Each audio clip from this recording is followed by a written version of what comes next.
So here we go. Good afternoon and a warm welcome to all on behalf of the ANJUMAN-I-ISLAM'S IHMCT. May I request the participants to kindly keep their microphone and videos turned off during the webinar. We will take questions at the end of the session. Please put your questions in the chat section. Over to you, Sachin. Thank you, Kainas. So good afternoon, dear participants. I am Sachin Kumar, your host and moderator for today's webinar, Indian Wines from Vedas to Today. So on 15th of July, last Wednesday, we conducted a webinar on sommelier, the way of life, initiated by our respected principals, Dr. Rukhsana Maurya and Mr. Harish Suvarna. The webinar was conducted by two big names of the wine world, Mr. Magandeep Singh and Mr. Gagan Sharma, who are in our midst again today. We can still feel the Kodali of the last session. And Kodali is a word which I recollect from Mr. Magan's session way back in the Taj in 2006-07. Our speakers spoke of the journey of a sommelier and how to conquer their dreams successfully in the industry. They emphasize that journey is more important than its destination. In the long run, the process and perseverance is what it takes, and destination and a determination to achieve your goal. That's what is important. So our speakers were kind enough to address all the questions and queries post the webinar. So before we start today's session, let me once again welcome our speaker, Mr. Magandeep Singh and Mr. Gagan Sharma. For those who attended our last session or our last webinar, our host or our guest requires no introduction. But for those who are attending the webinar for the first time today, let me tell you that we are very fortunate to have these two prominent personalities with us at the moment. Our first speaker, Mr. Magandeep Singh, he is India's first French qualified sommelier and a professional wine taster. He was recently elected as a young food and beverage leader during the visit of the French President Emmanuel Macron to foster ties between the two nations in the field of beverages and hospitality. He is a member of the Distinguished Confrérie of Bordeaux, France. He is also an ambassador to India for the German wine estate, grouped under the VDP wine estate. He has written two award-winning books, Wine Wisdom, Buying and Drinking Wines in India, and the recent one is Indian Spirits, Alcohol, History of Alcohol in India. Both these books were published by Penguin Books. He is qualified as a sommelier from SULA, France. Apart from conducting various workshops in India, he also conducts Indian Sommelier Championships. It's a most definitive platform for sommeliers across India. Mr. Singh is also the founder of India's first accredited Institute of Wine and Beverage Studies. We welcome you, Mr. Magandeep Singh. Our second prominent personality and speaker, Mr. Gagan Sharma, is a multi-talented personality. He is a certified sommelier, mixologist, a judge, a travel and trade writer, and a wine educator with an experience of over 10 years. His education background includes numerous certifications from USA, UK, and Australia. Besides having interest in traveling, and let me tell you, he's a Limca book record holder for traveling, he is also interested in mountaineering and paragliding. He is an avid reader, a writer, and also very well versed in Urdu. Presently, he is the managing director of the Institute of Wine and Beverage Studies in India. He has received international recognition in Italy, Spain, Hungary, Austria, Australia, and Hong Kong. And we are honored to have these two great personalities and these two great men for our webinar today. So let us give our speaker a very warm welcome. I would now like to initiate today's webinar on Indian wines, Vedas to today. So before we start, for many of us participating or viewers of this webinar, we always had a notion of India as a vegetarian nation. And we always related beverages to stimulating, nourishing, and refreshing beverages. For example, tea, coffee, fresh lime sodas, or sports drink, or maybe a Boost or Bonvita. So, however, today I believe our stalwarts, and I truly believe that our stalwarts are going to open our eyes and educate us with the history of winemaking in India and the mention of wines in the Vedas. So may I request Mr. Magandeep Singh and Mr. Gagan Sharma to enlighten us on the Indian wines from Vedas to today. Over to you, Magan.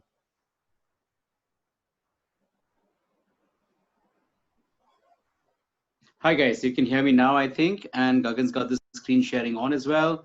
So this is brilliant. Welcome back to all of you. And if you didn't fall asleep last time, we hope you'll stay awake this time as well. So last time we spoke a bit about sommelier and what it means and how it is not just about serving wine. Today we're talking about a subject which talks about Indian wine and or rather wines in India, and shows a connection that runs much deeper than what we imagine it to be. Okay, the Indian wine industry, modern wine industry might be only 20 years old, but wines have certainly been in India for a longer period. So just if you think back in history, and if we move on in this presentation and you see the first slide, I think my connections, can you move the slide? I think it's not moved here. Yeah, no, I can. Cool. So, okay. So guys, just a very brief, nice pictures from back in the day when the, when if you were to believe Indian mythology, then the, the gods and the asuras or the rakshasas are fighting over, they're doing the churnings of the seas called the MANTHAN, and Varuni, the goddess of alcohol, is what emerges of it. And this is right there, an introduction to alcohol, to the gods and the demons, if you may. And it's it's part of our texts, and that's where it begins. And from here, Varuni is taken by Indra, the Lord himself, to heavens, where she will be seen as helping with the churning and the making of sura as a drink. So she's educating and advising people, and then it proliferates to mankind, and from the gods coming down to the common man. So there was obviously drinking fairly prominent, even, and then written about and spoken about in mythology, which means it was a part of everyday life.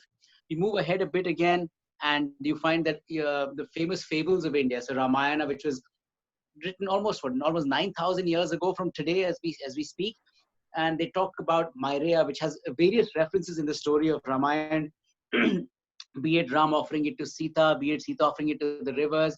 But there's a lot of reference to MAURYA as a fermented brew back in the day, coming forward to a much more recent book called the MAHABHARATA, which is only 3000 BC, that's 5,000 years old from today. And you hear a lot about Krishna and Arjun and the Pandavas, and there's obviously Basya, which is being drunk. The names change, the ingredients might change, but alcohol as a subject is a recurring occurrence in even these mythological tales. And it's not looked down upon, it's not taboo.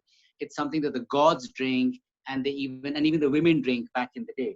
And then you come to something much more recent, and you look at the next slide, and and we're talking about the rule of Chandragupta Maurya, which is it's like yesterday, 300 BC, and Chanakya, who wrote Artha Shastra and gave us the rules that we follow even today. And Chandragupta Maurya, amongst many things, was the first king to propose the idea of bars that are social places for people to drink, and they should have taverns in every village. And in the taverns, he put the duties and taxes. So he was the first person to impose an excise system, if you will, on alcohol. And Chanakya obviously helped him devise it. And I think our Indian government has not changed the system of taxation since 300 BC, because it seems about as ancient sometimes. So there you have it, a little bit of a sum up. And then moving ahead, I think, Gagan, you've got this from here, leaving it to you. I can take over.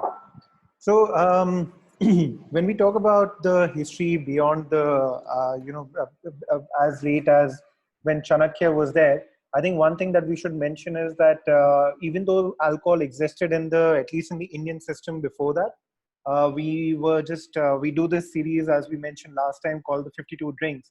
And we were doing this series on rum and pirates and, Kashasa and all that stuff. And we realized that alcohol for the first time was made in Takshila, which was then a part of India, now in Pakistan. But then alcohol was always there in the Indian subcontinent. But we don't know if in case they were grapes. So grapes, for the first time, what we know in the modern history of India, brought in the middle of 1500s with the, and this was a very turbulent time in the history of India. There were a lot of, rulers that were coming in, they were thrown out, a lot of local ones going away, a lot of international ones coming in. But initially, they grew grapes in what was Punjab and Gujarat. Now, when we say Punjab, we are not talking about the Indian Punjab, we are not talking about the Pakistan Punjab. this was Punjab, which even used to spill beyond Pakistan into Afghanistan. So, of course, the definitions have changed. And Gujarat, of course, was always a very important port of transportation. Today, when we talk about grapes in India, we generally talk about Maharashtra and Karnataka. But at that point in time, that wasn't the part of the Sultanate. So, of course, we don't talk about it. Now, further to that, when we carry forward, what happened was, production as well as consumption as well as sales of alcohol became quite an important part in the years that followed. So much so they even were grown at the forts and palaces of various kings. You can look at the Bijapur Empire in Karnataka. You can even look at a lot of forts in Maharashtra where you would be able to find ideas of this. And then it was also a part of poetry. Now, when we talk about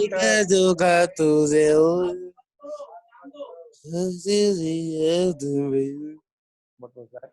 I think somebody needs to mute up. Okay.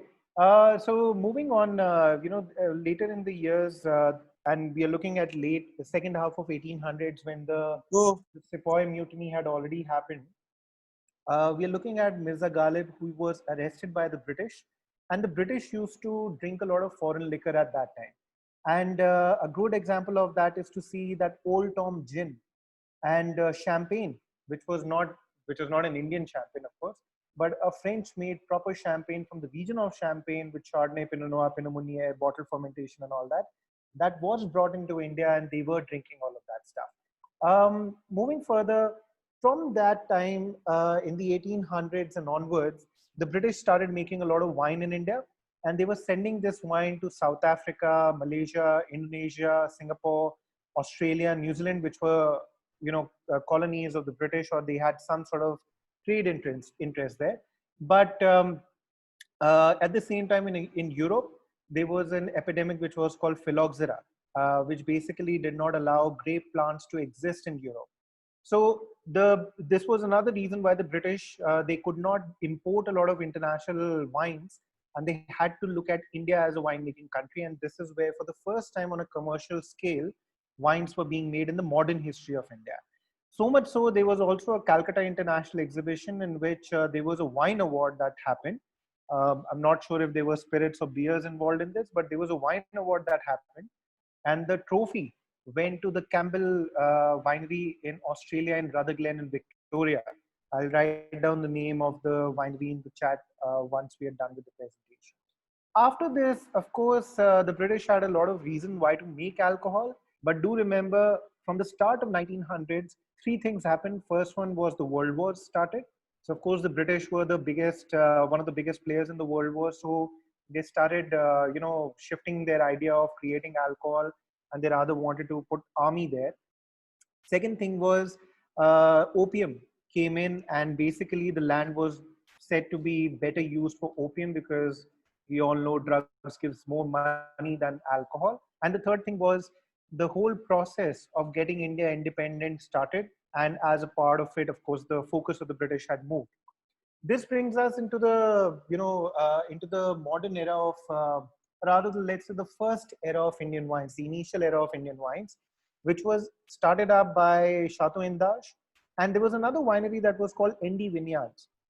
There were three owners. They started this winery, and today we don't talk about them because these wineries do not exist, but they played a very important role. Also, the wineries that do exist and played an important role are Growers and Sula Vineyards. They came up before 2000. That's where I personally draw the line that this is the older era of Indian wines, and post 2000 was the new era of Indian wines. So when we talk about the older era, we have to start with Mr. Kapil Grover, who started the first, he was a viticulturalist and oenologist before he started his own company called Grover Vineyards.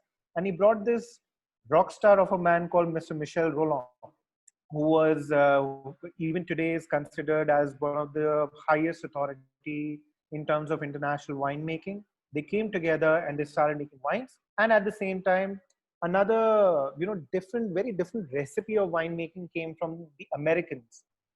Through Sula Vineyards, where Rajiv Samant was working at the Silicon Valley in the US. He said, let me go back and start a wine culture in India. And he brought an American winemaker called Mr. Kerry Damsky. And they both came and they started making wines. So Grover Vineyards was initially, established in Karnataka. So what we can say is the Karnataka wine industry started with Grover Vineyards through Mr. Kapil Grover. And we can quite confidently say that after Chateau Indage, if there's one name that is prominent even today, it has to be Sula Vineyards, and which was started by these two gentlemen and of course other people. The second inning comes post 2000, and we have to talk about these 5 wineries in specific: York, Rivello, Vallone, Fratelli, and KRSMA. So York is a winery that was started by 3 siblings. Rivello is started by a couple who were working in the US, and they also came back, much like Sula's story. Vallone is a winery that is established in Nasik. The owner, he was already working for Chateau Indage, so he was already in the wine industry, but he started a very different trend of boutique, small, not commercial, any big wineries, but very small handcrafted wines. KRSMA started this very different vineyard area in Hampi Hills, because wines were made in Nandi Hills and Nasik area. They started a very different idea that we can make wines in Hampi as well. And similarly came Fratelli, who added another area in the wine map of India, which is called Akluj. So when we talk about the journey, York started by these 3 siblings. YO stands for Yogita. R stands for Ravi, the gentleman with glasses, and K for Kailash, the person who has a slim hairline, slimmer, not as slim as Magan and I, but still. So they started the winery. Kailash had already started his winemaking as well as grape growing in Australia. He came back and he started the international quality freestanding revolution in India. Vintage Wine is owned by these 2 very nice people, Yatin Patil and Kiran Patil. They were working in very cushy jobs in the US, and they stopped all doing all of that, came back to India. And Vintage Wines is what brought Italian grape varieties to India. So when we talk about Sangiovese, Nero di Avola, Grillo, all of these sort of grape varieties, we have to thank them that they brought this. Another winery that I mentioned was Vallone Vineyards, which was started by Mr. Shailendra Pai. He is also the person behind the first sparkling wine of India called Marcus de Pompadour or Omar Khayyam, whichever of the 2 you want to call them. But he's the man, he's the person who created that wine and created that brand. Chateau Indage doesn't exist, so Vallone Vineyards does, where he and his son in the dark blue shirt, Advait, and the gentleman at the back, Sanket, they work together and they create these fantastic wines. So Magan sir, if you want to take over. Right here. Thanks, Gagan. Kapil Sekhri is the gentleman in a black t-shirt standing here, and he's standing with the other shareholders of the Fratelli Vineyards project. So Kapil and his brother met, used to work with the guy in the gray t-shirt, Alessio, and his brother in the shoe business. And they used to drink fantastic wine when they used to go to Italy. So they said, why can't we do this in India? And then they got Piero Mazzi on board, who's the winemaker in the middle. And I think he's a prolific winemaker with Sangiovese. And I think they've done a really good job of showing quality premium wines to India at a slight voluminous production. And they have a very pretty winery. It is great to visit and even stay at if it's possible to organize. I know if you do the YSO or something, Gagan will possibly throw that award at some point. Yes, so this is Fratelli. Fratelli means brothers in Italian. So literally these 7 gentlemen coming together are like brothers, and hence the name Fratelli was adopted. But the winemaking is in India, and this is one of the first wineries to have done a lot of private bottlings now in the new era, as also working and collaborating with winemakers again after many years to bring on board special wines with Indian soils and grapes.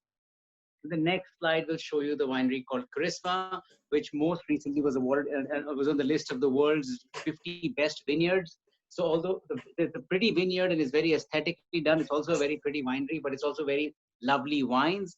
And this couple was planning to possibly retire and go to France, but then some things changed, and they instead decided to pick up a vineyard in India, in Hampi Hills, which would be about, I think, 7-8 hours from Bangalore by road. It's about 7 hours from Hyderabad, so it's really far to get to, but it's a fairly prestigious site. It's in red soils. It has a problem with water, that there's not enough, but then they're trying to make some lovely wines there.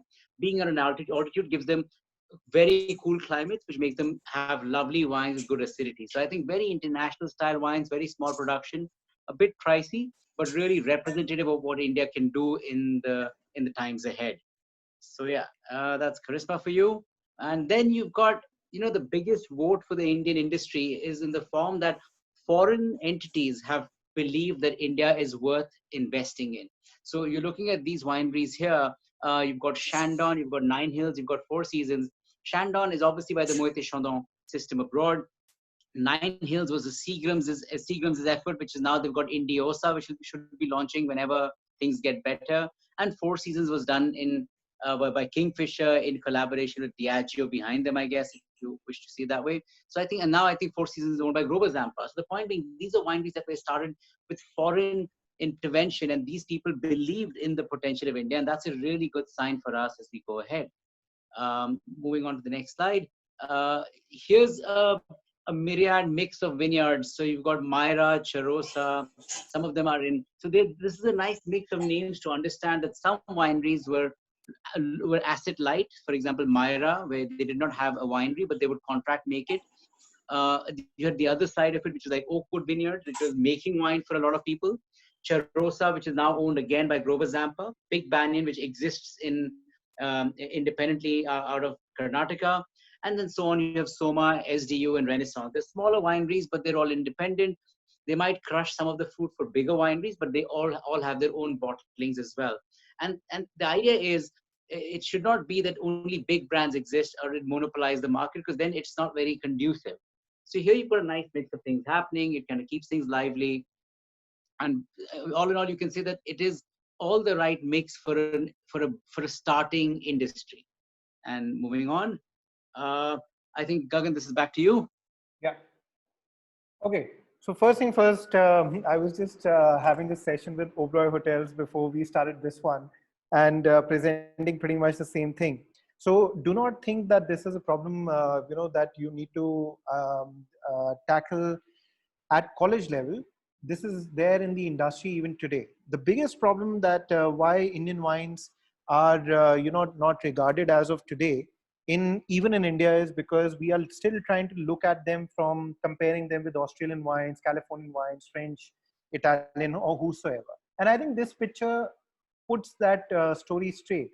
You see, there is a grape belt in the world. There is a certain area, certain climate, certain geography under which grapes work. And if you were to see the red line in the center is the equator, and the other two areas, the red and blue ones, is where the grapes can actually be grown. So see where California is, see where Europe is, see where Australia, Chile, South Africa, Australia is. They are all on the grape belt. And now see where India is, especially where Maharashtra and Karnataka is. We are not on the grape belt. So that is one thing that sets us apart, that we cannot be looked upon, our Indian wines cannot be seen from the same window from which we see the European ones or the Californian ones. Of course, the other argument is they've been making wines for thousands of years. The kings and the queens and the monks and everybody has been invested in them. In India, we have a history which started, as you saw, with Chateau Indage and everything in 1982, which is what, barely 35, 36 years ago. So, of course, this is one idea that we need to put in place, that we cannot compare Indian wines with others, because just simply because where we are located on the world map. Now, where are wines made primarily? One in Maharashtra, other in Karnataka. What is the reason why we don't make wines in the north of India? Do understand. There is an article in the Constitution of India which says it is not the job of a government, be it a state government or central government, is to restrict the consumption of alcohol for its state members, right? So it is a law in India. It's written in the Constitution of India that the government should not promote sales, consumption, or production of alcohol in their state. So probably outside of Maharashtra and Karnataka, the other states do not want that production of alcohol to happen in their state. That's the reason why we don't do it otherwise. Is that to say that there is no scope there? Definitely there is scope, especially in Uttarakhand, or in basically in the northern ends of it. Now, talking about the raw material, what varieties have worked in India? These are again certain varieties that we guys think have progressed in India. That's not to say that this is the end of the world. But Sangiovese definitely is one of those grape varieties that have put India on the international world map. And it probably has to do a little bit with the with the influx of this Italian information that came through Rivello. Their winemaker initially was an Italian gentleman, then they had a South African gentleman, and also Fratelli because of the Italian connection that they had. Cabernet Franc, Cabernet Sauvignon, Shiraz, we know these are hot climate grape varieties, and it is only natural that they have worked here. Chenin Blanc in India is sort of like the bread and butter. It gets you through the door, it opens up the conversation, and probably every winery either makes it or are planning to make it if they don't make it already, or they have tried it and they might not have succeeded, but everybody works with Chenin Blanc. We make very good sparkling wine, dessert wine, still wines with them, varies sugar levels as well. It works well. Guys, can we please mute ourselves? The other grape varieties that work in India is Viognier. This is a pretty unique white grape variety that works not in cool climates, but better in warmer climates. And that's the reason why it has worked pretty well in India. And the other two grape varieties that I personally noticed are doing extremely well, and the winemakers and producers are putting a lot of confidence in the grape, is Sauvignon Blanc. I think Mr. Kapil Sekri from Fratelli and Rajiv Samant on different platforms, they were talking and they said if there was one wine that has been consistently good in India, it has to be Sauvignon Blanc. And then I think, and this is my personal belief, I think oak oriented Chardonnays, oak fermented or oak aged Chardonnays is what is going to be the bigger, is going to be the next champion of white wines in the country. Talking about what grapes we should be looking out for are Tempranillo and Grenache in the reds, and definitely Riesling in the whites. Sula is already making Riesling. Vallonne Vineyards already is making Riesling. Sula's Riesling is a little more fruity and sweeter style, while Vallonne's is a little more dry and serious style. But just the fact that they are doing it and the grape is performing so well, it is amazing to see that already, and there'll be a lot of promise in the future. Now, how is it that they have been able to produce better wines in India? The first thing has to come with the knowledge that has come in. So if you see the first picture, which is a little blurred, you would see that the plants are parallel to the yellow building, right? Now, what is happening is, if in case on the other end of the picture, you see there's a water body. In the evening, these are called katabatic winds. In the evening, the winds flow back from the water and from the hills into the vineyards. But if you were to see, the winds will come in, but they will not go through the vineyards. They will rather push themselves and hurt the vineyards. And that is where they realize that they were having... Guys, can you please mute yourself? So anyway, so they could see that the plants were getting bruised and they were having some problems. And that is where they realized that they need to change the direction in which the plants have been grown. And if you see the second picture, now what has happened is, when the winds come, rather than them fighting against the plant, they actually flush all the bad insects and bacteria and all the non-required particles from the vineyard.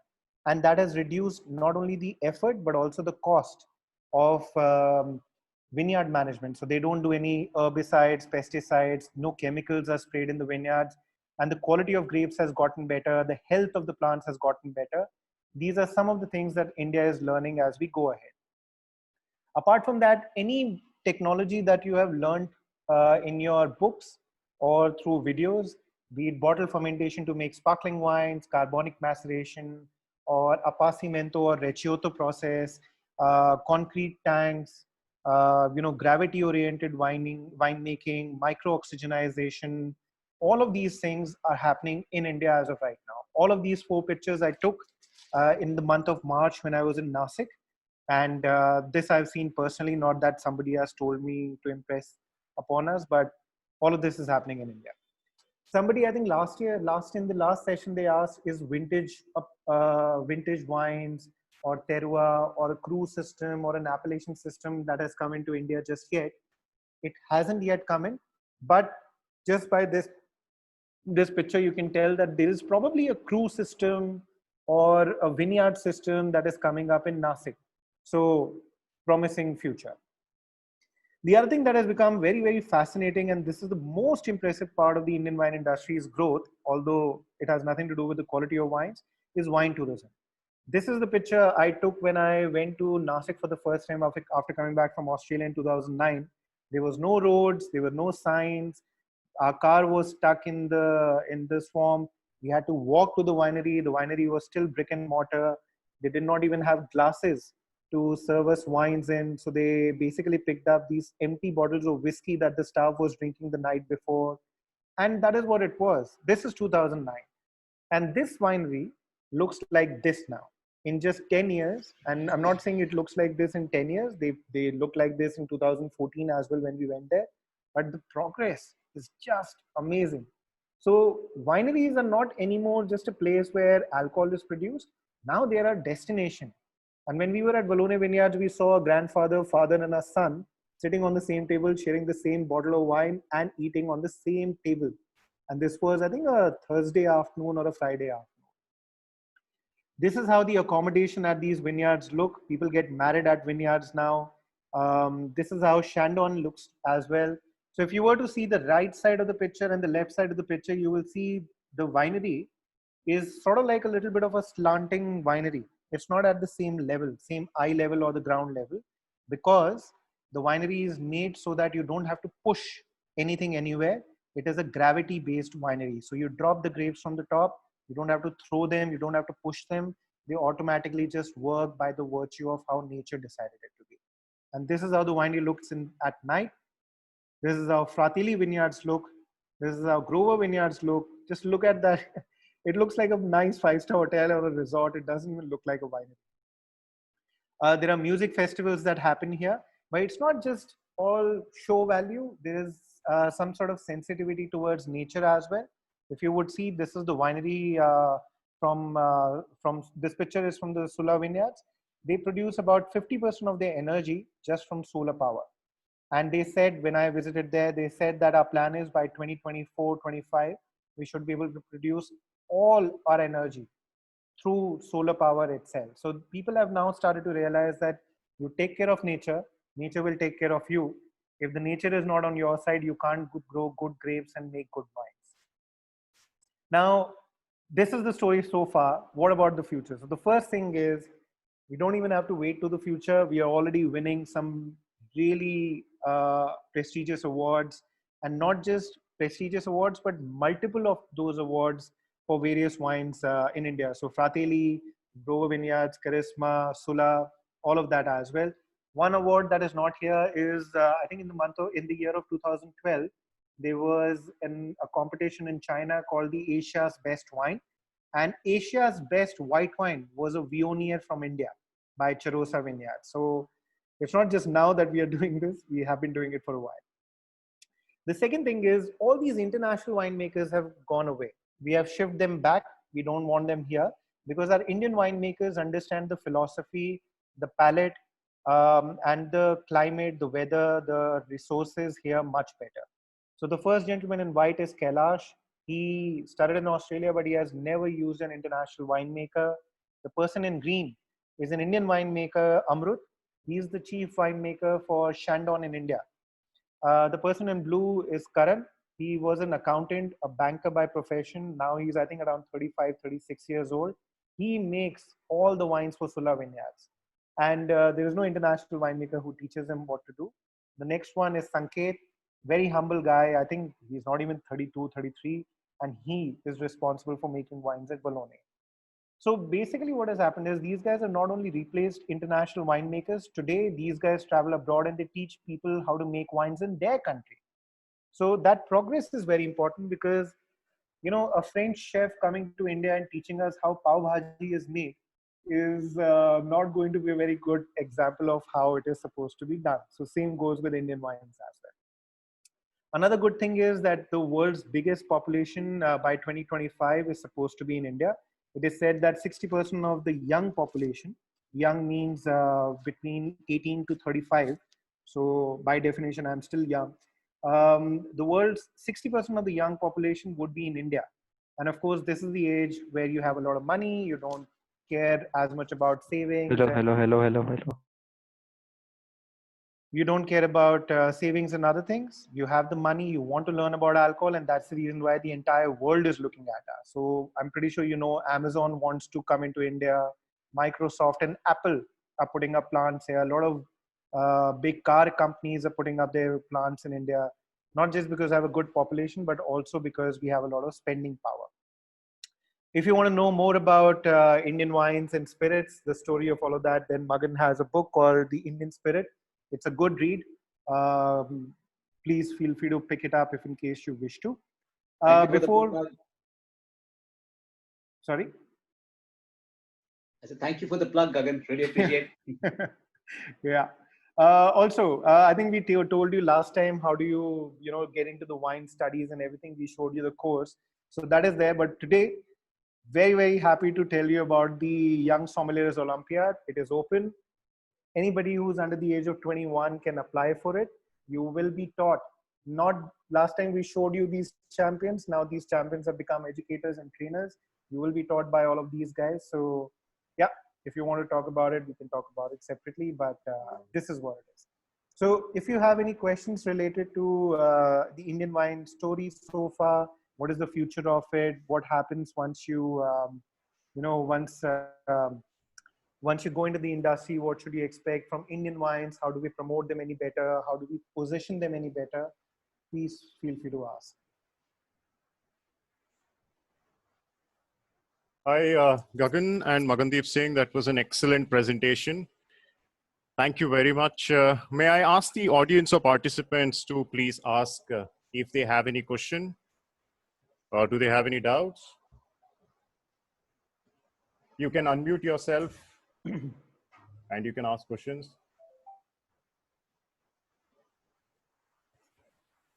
Hey, Actually, it was wonderful. Thank Somebody you. got excited. Although I retired, but I wanted to see the presentation. Thank you for joining us, Mr. Iyer. Thank you very much. Thank you. I was working for the Taj, and I got retired about 5 years back. But still, I want to learn something from it.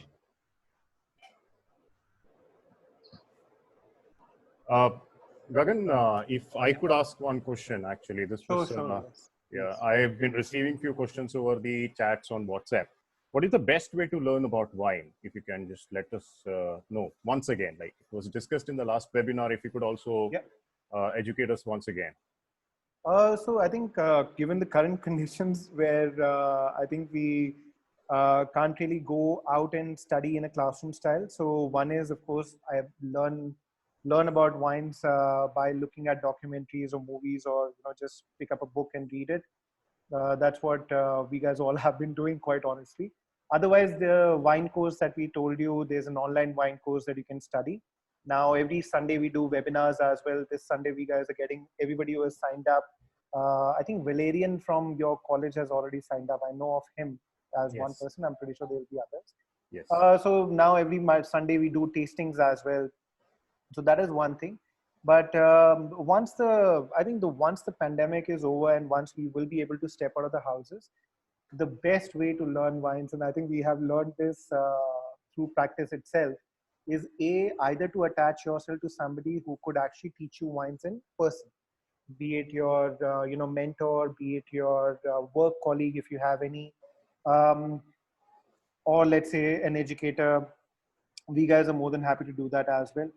Or the other thing is go to a winery. That's the only and only way that you can actually learn, at least in the Indian scenario. Either do a course or go to the winery.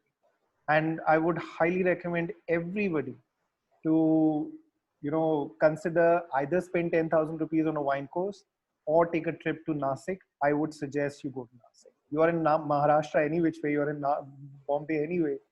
Take a bus, go to Nasik, take a day-long Ola or Uber or whatever, go to 4 wineries in a day, come back the same day. It won't even cost you as much as it costs us from Delhi. Yeah, I'm actually now planning my next trip to Nasik after the pandemic is over. Let us know, we can go together. Yeah. Also, guys, just one thing, I think just remember that it's not a short-term thing. Learning is like Gagan and I are still learning. Gagan just finished his exams for something, I think just a few months back. So don't think that it's a short-term thing that in 1 hour or 2 hours or 5 hours I'll become something. It's a start. So, even the most basic course that when we compiled, it became 7.5 hours. And that is really basic. And that's just a start. It's a drop in the ocean, because we felt below that was impossible to convey wine. So as Gagan saying, when you're in a winery, if you do the course or something and go, you have a certain base to talk with, to, to sort of know what to look out for. And then the winemakers and the people who Gagan spoke and showed you pictures of, they'll take over and they'll sort of do a really good job of educating you. So yeah, that's it. Yeah. This is actually just a question which came 2 minutes back over the WhatsApp chat. Do you think vintage is important, and does it matter for Indian wines? Can I just answer this one? At least in the Indian context, as of right now, vintage is a very subjective matter. If you were to talk about vintages with, let's say, growers, Sula, and all of them who have had a few years in their kitty, for them to understand vintages and weather patterns is, much more acceptable. A winery that has come up only about 6 or 7 years ago, for them to even understand what their soil's potential is, what their vineyard's potential is, I think for them to understand vintages is not an easy thing. Having said that, let me just suggest is that I think this year there were just very bad rains in Maharashtra. Last year. Last year when the floods came, floods come every year in Maharashtra, but last year was just uneven rainfall, completely uneven rainfall. So this year, 2020, there will be lesser liters of wines made in India, but the red wines of 2020 are going to be absolutely beautiful. And, we tasted some of the wines from the tank and from barrels when we were in Nasik, and yeah, we can vouch for it. So I think vintages have started to show some sort of a difference in India today. Yes. But it'll still take some time before we can, pick up a book and say, oh, 2016 in India was like this. That is one thing. The second thing is also the winemakers keep on changing the blend of their wine from year to year. For example, Sete, ever since they have started making the wine, I think 2009 or 7 was the first vintage, none of their wine's recipe has been the same. York produces a wine called Aros, which is a Cabernet Sauvignon and a Shiraz blend, and the recipe has been different every year. So in that sense, I think vintage makes a difference because the recipe has completely changed. For those wine, you would need to know a little bit about vintages. But if you're just picking up a basic Chardonnay where there is no blend, there is no nothing, then of course, I don't think vintage becomes a very important aspect to pick up. But yes, valid question. Maybe another 5 years, 6 years, vintage would be a talk with Indian wines on every single table. Sure. We have another question here. Are the tasting notes connected somewhere with the wine aroma wheel? And how do we make people learn wine wheel without doing tasting? Is it possible?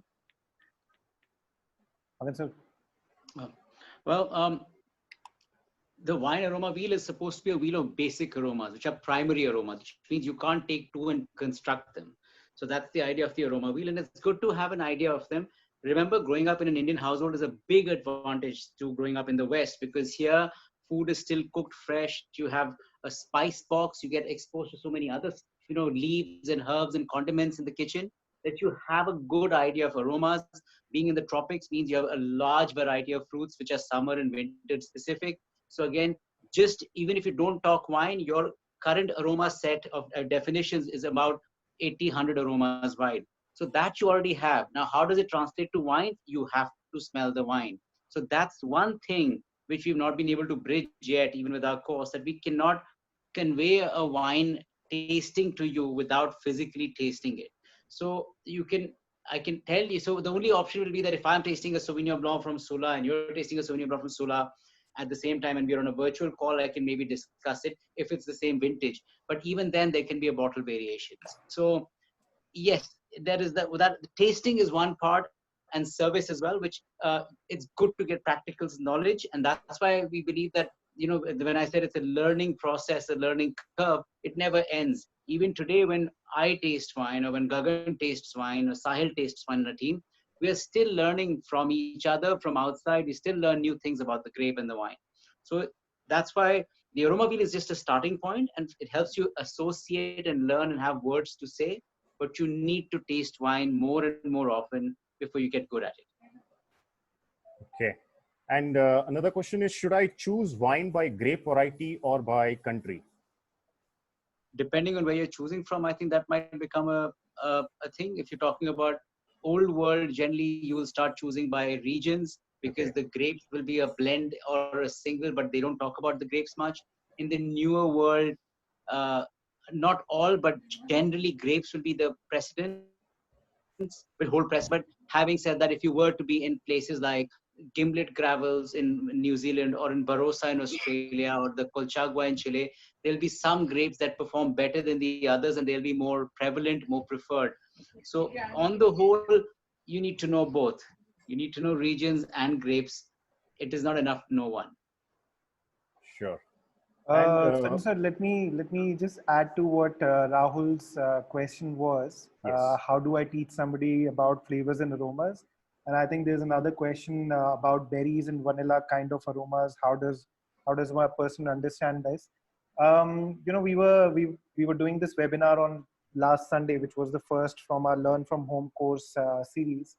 I think a gentleman named Srigat or somebody from your college was also on it. So, you know, the idea is very simple. Let's say a grape is supposed to give you these 6 aromas. What I used to do when I was in Australia was just go to a fruit shop or a vegetable shop and just pick up those 6 flavors which the book said, smell them and taste them and say, okay, fine, this is what a blueberry is, this is what a blackberry is, because otherwise you can never do that. I mean, I can never teach you how a rose smells like. How do you define how a rose smells like? It just smells like a rose. So you just have to experience that, flavors and aromas both. And what I used to do was I would also then take those 6 elements, put them together in a single bite and take that and chew it. And then think, okay, fine, put some water on it and maybe a splash of alcohol on it. And that's how a Sauvignon Blanc would taste. That's how probably a Chenin Blanc would taste. That's how a Riesling would taste. If you don't have wines and you don't want to taste alcohol, I'm just saying this is one of the cheat codes that you can apply. And the only way that you could ever understand how a berry smells of is by smelling that berry again and again and again enough that if you're just, you know, walking down a road and from somewhere the aroma of that berry comes, your head should turn and say, I smell that berry. Because that's what used to happen with us when we guys used to be, you know, studying. But anyway, just one of the ideas out there. What's the difference between cooking wine and the drinking wine, or can we use the drinking wine for cooking and vice versa? In one statement, I'd say there is wine that I'll drink but won't cook with. Okay. But there is no wine that I'll cook and not drink. So Okay. that old style statement of a bad wine, which is called cooking wine, do away with it. So if you're using a wine to cook, it has to be worth drinking. But then there'll be wines that are worth drinking that you don't want to cook with because they are that much more expensive. But all wines have to be drinking wines to begin with. Okay. And Mr. Gagan, there is actually a question on the chat from a student from Australia. Is there any degree course in Australia that you can refer to with regards to wines? There are a lot of them. Of course, then the conversation comes about WSET. I know Le Cordon Bleu has a wine course, but it is bloody expensive, and quite honestly, it's not value for money. But yeah, I know of a lot of TAFE universities, and even otherwise, they run their own courses. But again, it depends which part of Australia you are in and how much money you have to spend. But again, in a place like Australia, you might as well just do a basic, wine training and go to a Yarra Valley or a Adelaide Hills or a Barossa to learn more first-hand knowledge about wines. Unfortunately, wine is not something that you can, study in a classroom or in books. At some point in time, you'll have to go to a wine. Okay, and what are the challenges that we face in the wine industry in India, specifically in India? Go for it, Gagan. Okay. From what I see is that things have changed in the favor of the wine industry now. Yes. When I last visited, things have become much better. There was a time when the government was giving way too much subsidy for anybody to start a winery, and the figure reached up to 147 legal wineries in Maharashtra alone. Today, there would be less than 20, I guess. And the reason was because the government was giving a lot of subsidy. They were giving you free loan for 5 crore rupees, no tax, rebates, no interest to be paid. You don't have to pay for the first 5 years and all that stuff. So a lot of people came in, that a subsidy is there, so let's go and try it. Now there are only those people who take it as their only job, and their bread and butter comes from winemaking. So I think things have gotten better. Challenges still are there that, the Constitution of India, the Article 14 of Constitution of India tells that the job of the government is to prohibit the consumption of alcohol. It's written in the Constitution. So till the time something like that doesn't change, and we all know changing the Constitution is not easy. Yes. Alcohol will always be looked upon as either something that you should heavily tax and make money on, but tax to reduce the consumption of, or something of a taboo. I think minus that, there is nothing in terms of the industry bit. The biggest challenge is to change the mindset of the consumer that Indian wines are something that you drink when you don't have any other option. And I think that is one thing that we need to change as a consumer, as a professional, as a hospitality professional, and say, no, I will not let that sort of a mindset float in the industry. Indian wines are up at par. Quite honestly, I can tell you this, Sachin sir, that and Kainas has been a first-hand victim of this as well. We do a lot of blind tasting. Okay. And when Kainas was studying her WSET with me, she knows that there was a lot of blind tasting happening. And what we would do is we would just say, oh, this is a beautiful, expensive Marlborough Sauvignon Blanc, or this is a, Grand Cru Bordeaux Red. And people will taste and be like, I've never tasted a wine like this. Oh my God, take pictures and put it on Instagram. And 5 minutes later, they would get to know, oh, this was Grover's Sauvignon Blanc. Oh, this was the La Reserve or something of that sort. So I think once you take that idea away, the biggest challenge with the industry right now is the consumer's mindset that they don't want to accept Indian wines as good as probably even a badly made international wine. Okay, thank you. And a final 2 questions. Which is your favorite Indian wine, and any kind of wine that you don't drink or you avoid drinking? You're live on FB. Yeah. Yeah. Catch Gagan, 22. all yours. Well, I don't have one. I have a lot, quite honestly. And Kainas had the access to the Learn From Home program. And she can tell that there are 7 slides of at least 30 wines, just Indian wines, that I've put there and said, these are one of my favorite wines, and I'll happily pay for them, travel for them, and drink.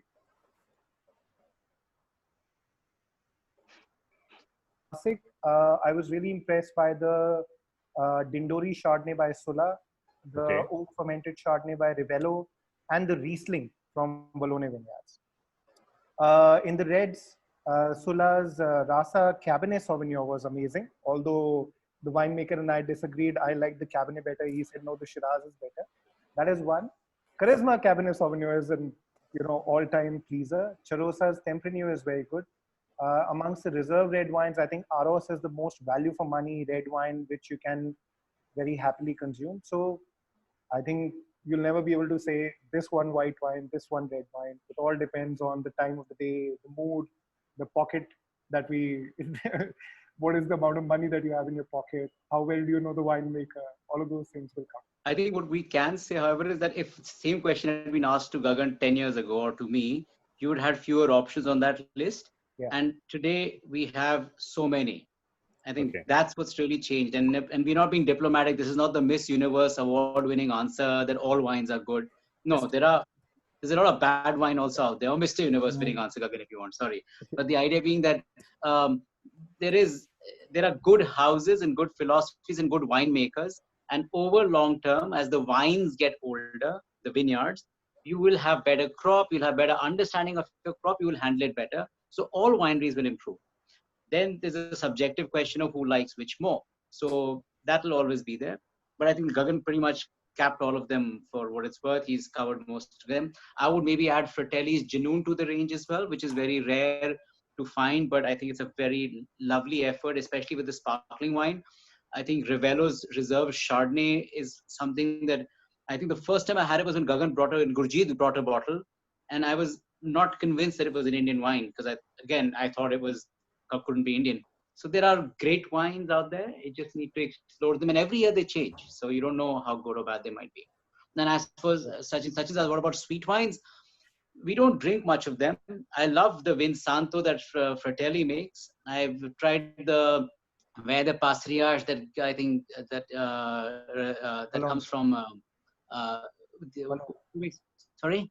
Vallonne makes my Vallonne is making it. That's right. And then there's Late Harvest by Sula. I think the Riesling also surprisingly in the face of all things said that it's bad, the wrong weather, wrong climate, wrong everything. I think Sula's Riesling still does a really resounding job of being a good, fairly stylistic representation of the grape.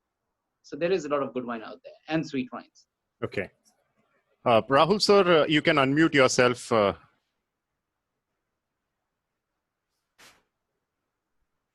Mr. Rahul?